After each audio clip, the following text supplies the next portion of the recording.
अध्याय 2 श्लोक संख्या 35। भयादरणात् उपरतं ममस्यन्ते त्वं महारथा येषां च त्वं बहुमता भूत्वा यास्यसि लाघवम्। जिन जिन महान योद्धाओं ने तुम्हारे नाम तथा यश को सम्मान दिया है, वे सोचेंगे कि तुमने डर के मारे युद्ध भूमि छोड़ दी है और इस तरह वे तुम्हें तुच्छ मानेंगे। तात्पर्य श्रील प्रभुपाद के द्वारा श्रील प्रभुपाद की जय। भगवान कृष्ण अर्जुन को अपना निर्णय सुना रहे हैं। तुम यह मत सोचो कि दुर्योधन, कर्ण तथा अन्य समकालीन महारथी यह सोचेंगे कि तुमने अपने भाइयों तथा पितामह पर दया करके रणभूमि छोड़ी है।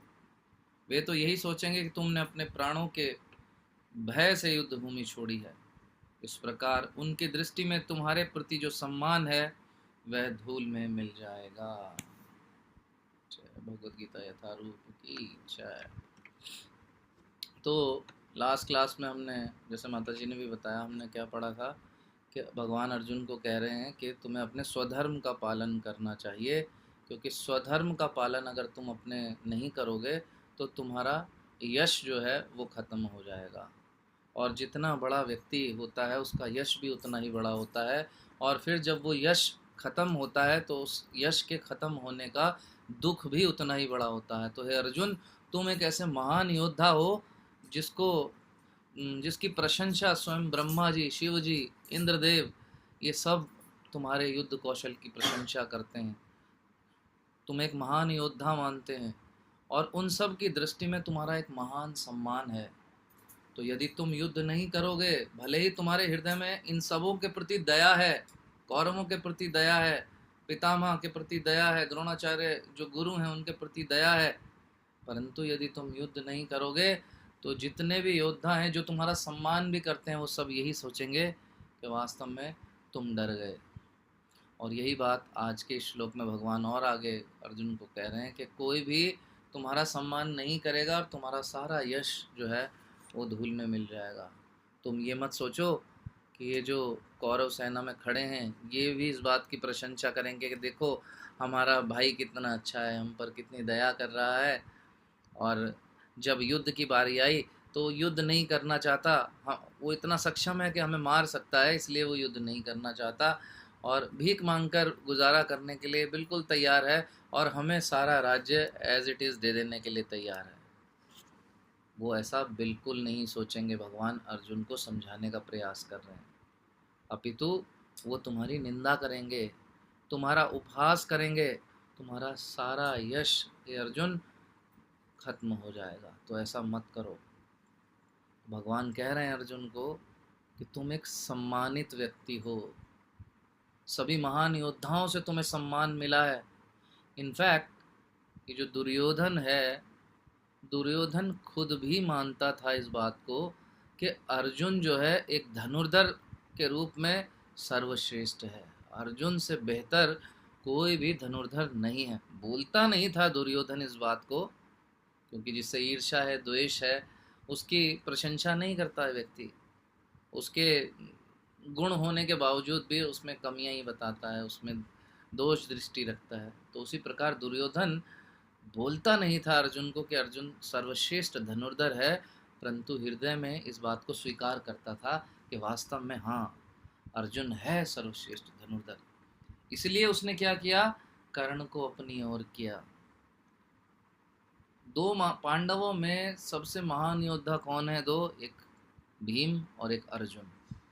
तो भीम से उसकी बैर जो है वो बिल्कुल बचपन से ही था दुर्योधन का, परंतु भीम के विषय में वो जानता था कि वो भीम का मुकाबला कर सकता है, खुद भी भीम के साथ युद्ध कर सकता है, उसकी भी क्षमता है, दुर्योधन के अंदर भी वो क्षमता है कि वो भीम का मुकाबला कर सके। लेकिन अर्जुन का मुकाबला करने की क्षमता दुर्योधन के अंदर नहीं है। एक महान व्यक्ति, देखिए, दुर्योधन अधर्म के पक्ष में खड़ा है, आतताई की तरह उसने कार्य किए, लेकिन बुद्धिमानी का कार्य कर रहा है। ये जो बात यहाँ पर सोच रहा है दुर्योधन, ये बात बताती है कि दुर्योधन एक बुद्धिमान व्यक्ति भी है। उसे पता है कि अर्जुन का मुकाबला मैं नहीं कर सकता, तो वो अर्जुन के लेवल के किसी योद्धा को ढूंढ रहा था कि कोई ऐसा मुझे योद्धा मिले जो अर्जुन का मुकाबला कर सके। तो जब घरेलू कंपटीशन हो रहा था इनका, जब पांडवों और कौरवों में सबका कंपटीशन चल रहा था, अपने अपने युद्ध कौशल को दिखा रहे थे, तो अर्जुन सर्वश्रेष्ठ बन रहा था वहाँ पर, अर्जुन फर्स्ट आ रहा था जब, तो कर्ण ने उसको ललकारा अर्जुन को कि मैं तुम्हें हराऊंगा अर्जुन, मैं परशुराम का शिष्य हूँ, मैं तुम्हें हरा सकता हूँ। तो जब दुर्योधन ने कर्ण के जो कला थी, युद्ध कौशल थी, उसको देखा, तो उसी क्षण दुर्योधन ने जो है कर्ण का चुनाव कर लिया कि ये ही सही व्यक्ति है जो अर्जुन का मुकाबला कर सकता है। मैं तो नहीं कर सकता अर्जुन का मुकाबला, लेकिन ये व्यक्ति मुकाबला कर सकता है। दो कारणों से दुर्योधन ने कर्ण का चुनाव किया। पहला कारण, जो कर्ण है वास्तव में अनडाउटेडली एक कुशल योद्धा है, और अर्जुन से टक्कर लेने के लिए वास्तव में वो सही प्रतिद्वंदी है, अर्जुन का बिल्कुल तैयार है, स्किल्डफुल है अर्जुन जैसा ही। और दूसरा और सबसे महत्वपूर्ण कारण कि वो अर्जुन से पूरी ईर्ष्या और द्वेष करता था, बहुत चिढ़ता था अर्जुन से कर्ण। तो जब ये इन हाउस कंपटीशन चल रहा था, तो जब कर्ण ने अर्जुन को ललकारा कि ये फर्स्ट आया है, मैं इसको ललकारता हूँ, तो द्रोणाचार्य ने, जो गुरु द्रोणाचार्य हैं, उन्होंने एक बोलकर कर्ण को रोक दिया कि नहीं, तुम इस प्रतियोगिता में भाग नहीं ले सकते, क्योंकि ये इंटरनल होमली कंपटीशन है, और वो वहाँ पर युद्ध नहीं होने दिया। परंतु जब, अब देखिए यहाँ पर क्यों दुर्योधन जो है इस प्रकार से कर्ण को लाने के लिए सोच रहा है, क्योंकि जब विराट का युद्ध हुआ, विराट देश में जब युद्ध हुआ, जब अज्ञातवास के समय, तो अकेले अर्जुन ने, जबकि उसके पास न तो अस्त्र शस्त्र थे अपने, ना ही अपना कोई सारथी था, और सारी कौरव सेना, जब कौरवों की सेना ने विराट देश पर आक्रमण कर दिया, तो अकेले अर्जुन ने सारी कौरव सेना को हरा दिया। तो भीष्म और द्रोणाचार्य ने जो है कर्ण को समझाया कि भाई तुम क्या, जब महाभारत के युद्ध में कर्ण ने अर्जुन को ललकारा युद्ध के लिए, तो भीष्म और द्रोणाचार्य भी इस बात को कहते हैं कि तुम कहाँ थे उस वक्त भाई, तुम अर्जुन से मुकाबला नहीं कर सकते, तुम नहीं लड़ सकते। जब विराट का युद्ध हो रहा था तब तुम भी तो वहाँ थे, अर्जुन के साथ में खड़े हुए, अर्जुन के सामने खड़े हुए युद्ध करने के लिए, तुम कहाँ थे उस वक्त, तुम कुछ नहीं कर सके, अर्जुन का क्या बिगाड़ पाए, तुम कुछ नहीं बिगाड़ पाए। तो अर्जुन अकेले ही तुम सबको हरा चुका था, और अब तो सारे पांडव अर्जुन के पक्ष में खड़े हैं, मूर्ख दुर्योधन क्यों युद्ध करना चाहते हो। ये भीष्म पितामह ने दुर्योधन को समझाई थी ये बात, लेकिन दुर्योधन हृदय से तो स्वीकार करता था कि अर्जुन वास्तव में एक महान योद्धा है, महान धनुर्धर है, लेकिन कभी इस बात को नहीं वो स्वीकारा कि मैं उससे कमज़ोर हूँ। युद्ध करने के समय जब बात आती थी तो दुर्योधन यही कहता था कि मैं कुछ ना कुछ तो ऐसा करूँगा कि अर्जुन को हरा दूंगा, और इसी योजना के तहत उसने कर्ण को अर्जुन के सामने करने का प्रयास किया। तो कर्ण जब जैसा मैंने कहा कि कर्ण ने जब महाभारत के युद्ध में ये बात कही कि मैं अर्जुन को मारूंगा, ऐसा आपने जब सीरियल देखा होगा तो देखा भी होगा ये, तो कर्ण बार बार इस बात को कहता था कि मैं अर्जुन का वध कर दूंगा। तो द्रोणाचार्य इस बात को कहते हैं कि तुम विराट के युद्ध में थे, तो तुम क्या कर सके, कुछ नहीं कर सके अर्जुन का। और स्वयं भीष्म पितामह कहते हैं कि मैं और द्रोणाचार्य भी उस युद्ध में थे, हम अर्जुन को नहीं रोक सके, और रोकना तो दूर, अर्जुन ने हमारी कौरवों की पूरी सेना को परास्त कर दिया, और अर्जुन को एक बाण तक नहीं लगा, सबको परास्त कर दिया अर्जुन ने। और भीष्म पितामह कर्ण से ये भी कहते हैं कि जब दुर्योधन जो था, जब उसको गंधर्वों ने बंदी बना लिया, जब गंधर्वों के साथ दुर्योधन का युद्ध हुआ, तो गंधर्वों ने दुर्योधन को बंदी बनाकर ले गए। तो भीष्म पितामह वो बात कर्ण को याद दिला रहे हैं कि तुम कहाँ थे उस समय।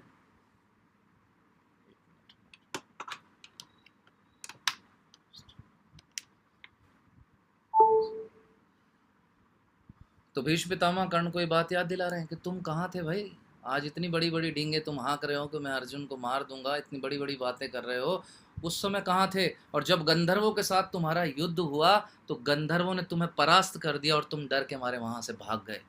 और तब यही अर्जुन है जिसने युद्ध करके गंधर्वों को हराया और दुर्योधन को मुक्त कराकर वो लेकर आया। महाराज युधिष्ठिर के आदेश से अर्जुन ने गंधर्वों से युद्ध किया और दुर्योधन को मुक्त करा कर लाया। तो क्यों इतनी बड़ी बड़ी बातें करते हो कर्ण? तो भगवान उसी बात को अर्जुन को पुनः याद दिला रहे हैं कि बड़े बड़े जितने भी महान योद्धा हैं अर्जुन, उन सभी ने तुम्हारी महानता को स्वीकार किया है। स्वयं ब्रह्मा जी, शिव जी, इंद्रदेव, इन सभी ने तुम्हें महारथी माना है, तुम्हें महान योद्धा माना है।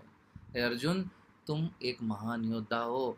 आज तुम दयावश युद्ध नहीं करना चाहते, और दयावश यदि तुम इन कौरवों को छोड़ भी दो तो जिन योद्धाओं ने तुम्हें सम्मानित किया है तो वो तुम्हारे बारे में क्या कहेंगे जानते हो? वो यही कहेंगे कि तुम डर गए। और तुम्हें क्या लगता है कि ये कौरव तुम्हारी प्रशंसा करेंगे कि कितना दयालु है अर्जुन, हमें इसने दयावश छोड़ दिया, कितना महान गुण है अर्जुन का? नहीं, वो यही कहेंगे कि ये अर्जुन जो है ये हमारी महान सेना और हमारे शौर्य बल को देखकर हमसे डर कर भाग गया। भगवान श्री कृष्ण अर्जुन को ये भी कहते हैं कि सभी देवताओं ने तुम्हें सम्मानित किया है, तुम्हें आशीर्वाद दिया है, तुम्हें अस्त्र शस्त्र दिए हैं। किस लिए अर्जुन? वो सब भी यही सोचेंगे कि तुम डरपोक निकले। तो अर्जुन, तुम अपने धर्म से भागो मत, तुम्हें भागना शोभा नहीं देता। यदि तुम अपने धर्म से भागोगे तो तुम अपना सम्मान उन सभी के हृदयों में खो बैठोगे। तो बात ही समझने की है कि हमारे जीवन में भी ऐसी परिस्थितियाँ आती हैं जब हम अपने धर्म का पालन छोड़ देते हैं। जो हमारा कर्तव्य है, जो करणीय है, जो करना चाहिए हमें, कभी कभी ऐसी परिस्थितियाँ आती हैं कि हम अपने धर्म का पालन छोड़ देते हैं। तो ये बात भगवत गीता का जितना भी ज्ञान है वो सिर्फ एक कहानियाँ नहीं है कि हम उनको सुन के आनंद लेके बस वहाँ तक सीमित कर दें अपने आप को। नहीं, इन सब बातों से लर्निंग लेके हमें अपने जीवन में इनको उतारना है। तो यहाँ इस प्रकरण से हम, इस जो वार्ता चल रही है भगवान की और अर्जुन की, यहाँ से क्या सीख सकते हैं? यहाँ से हम सीख सकते हैं कि हमें अपने कर्तव्य का निर्वहन, अपने धर्म का निर्वहन पूरी ईमानदारी और निष्ठा से करना चाहिए और बिना रिजल्ट की चिंता के करना चाहिए। हम नौकरी करते हैं, हम में से कुछ लोग, बहुत सारे लोग व्यापार प्रारंभ करते हैं। कुछ लोग नौकरी में सक्सेसफुल होते हैं, कुछ नहीं होते हैं। कुछ लोग व्यापार में सक्सेसफुल होते हैं, कुछ नहीं होते हैं। लेकिन क्या हमारे कार्य करने का, धर्म पालन का आधार सिर्फ सक्सेस होना चाहिए, सिर्फ रिजल्ट होना चाहिए? नहीं, रिजल्ट चाहे जो भी हो, भगवान ये कहते हैं कि हमें अपने ड्यूटी का, अपने कर्म को करना चाहिए, अपने धर्म का पालन करना चाहिए। नौकरी में कभी इंक्रीमेंट मिलेगा, हो सकता है कभी नहीं मिले, प्रमोशन मिल रहा है, नहीं मिल रहा, किसी और को मिल गया। मेहनत हमने भी की थी, दूसरे ने भी की थी, हमें नहीं मिला, दूसरे को मिल गया। तो अब क्या करोगे? अगले 1 साल काम नहीं करोगे? अगर व्यक्ति नहीं करता और तनख्वाह ला रहा है तो फिर गड़बड़ करेगा ना वो। तो रिजल्ट हमारे हाथ में नहीं है, लेकिन प्रोसेस हमारे हाथ में है। तो क्या होगा क्या नहीं होगा इसकी ज़्यादा हमें चिंता नहीं करना चाहिए, अपने धर्म का पालन करना चाहिए। स्टूडेंट लाइफ में है जो लोग, वो मेहनत करें, बस ईमानदारी से पढ़ाई करें। अब सारा साल अच्छे से पढ़ाई नहीं करते, फिर एग्ज़ाम में स्ट्रेस ले लेते हैं, या पढ़े भी हैं तो थोड़ा थोड़ा कच्चा कच्चा पढ़ लिए, लास्ट मोमेंट पे स्ट्रेस लेते हैं। तो जो पढ़ाई भी की थी, थोड़ा बहुत समझा भी था, वो भी व्यक्ति भूल जाता है। साल भर अच्छे से पढ़ाई करो मेहनत से, एग्ज़ाम में स्ट्रेस लेने की कोई ज़रूरत नहीं है। बस अपना धर्म पालन करो। स्टूडेंट का क्या धर्म है?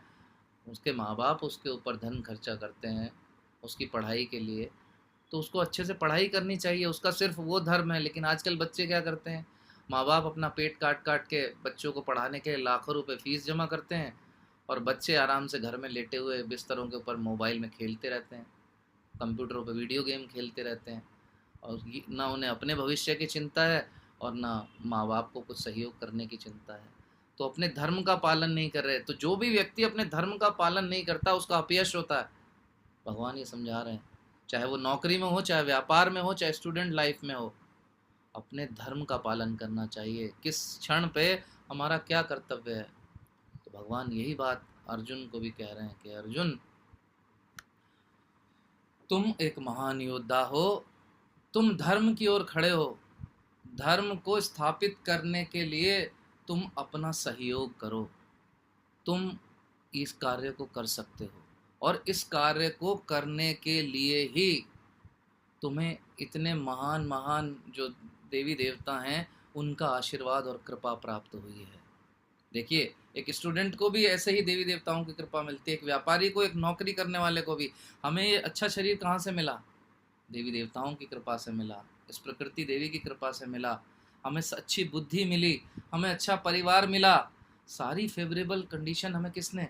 देवी देवताओं के आशीर्वाद स्वरूप मिली। और फिर हम अपना धर्म ना करें तो अपयश मिलेगा। वही स्थिति अर्जुन की है। सभी देवी देवताओं ने कितना सपोर्ट किया, कितना आशीर्वाद दिया, कितना उसको सम्मानित किया, अस्त्र शस्त्र दिए, लेकिन जब इन आतताइयों का वध करने का समय आया तो अर्जुन क्या कह रहा है कि मैं युद्ध नहीं करूंगा। अर्जुन ने अपना गांडीव रख दिया। भगवान उसको आदेश दे रहे हैं कि युद्ध करो, लेकिन अर्जुन कह रहा है कि मैं युद्ध नहीं करूंगा। तो भगवान उसको कन्विंस कर रहे हैं कि नहीं अर्जुन, ये बिल्कुल गलत है कि यदि तुम अपने धर्म का पालन नहीं करोगे, युद्ध नहीं करोगे, तो ये बिल्कुल ठीक नहीं है। तुम्हारा अपयश हो जाएगा, तुम्हारा उपहास होगा, सब मजाक बनाएंगे तुम्हारी, और सब यही कहेंगे कि तुम डर गए। तो हे अर्जुन, आगे बढ़ो और युद्ध करो। हरे कृष्ण कृष्ण कृष्ण हरे हरे, हरे राम राम राम हरे हरे।